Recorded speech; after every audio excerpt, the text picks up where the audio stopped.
మహబూబ్నగర్ జిల్లాలో హోటళ్లు, రెస్టారెంట్లలో పురపాలక కమిషనర్ ఆకస్మిక తనిఖీలు నిర్వహించారు. హోటళ్లలో పారిశుద్ధ్య లోపంతో పాటుగా భారీగా మాంసాహార నిల్వలు గుర్తించారు.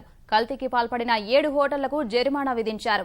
ఇలాంటి ఘటనలు పునరావృతమైతే హోటళ్లపై క్రిమినల్ కేసులు నమోదు చేస్తామని హెచ్చరించారు.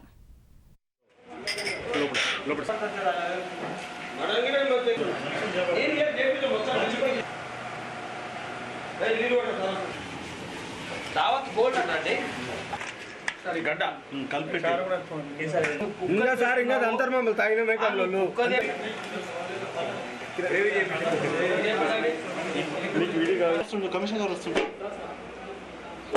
బాగానే ఉంది సార్, అది కూలింగ్ అయితే మంచిగా. చాలా మందికి మనం 48 గంటలు టైం ఇచ్చాము. 48 గంటల్లో వాళ్ళందరూ కూడా వారి యొక్క పరిసరాలను పరిశుభ్రంగా హైజీనిక్ కండిషన్లో ఉంచుకోవడము, కిచెన్ సెంటర్ని పూర్తి స్థాయిలో పునర్నిర్మించుకోవడము, Kanakadurga bar and restaurant and Lakshmi Narasimha and Bhavani వీరికి అందరికీ కూడా వార్నింగ్ ఇవ్వడం జరిగింది. ఇంకోసారి కనుక ఇలాంటి కనబడితే నేను వారి మీద ప్రత్యేకంగా క్రిమినల్ కేసులు పెట్టే అవకాశం ఉంది. సీజ్ చేస్తాము.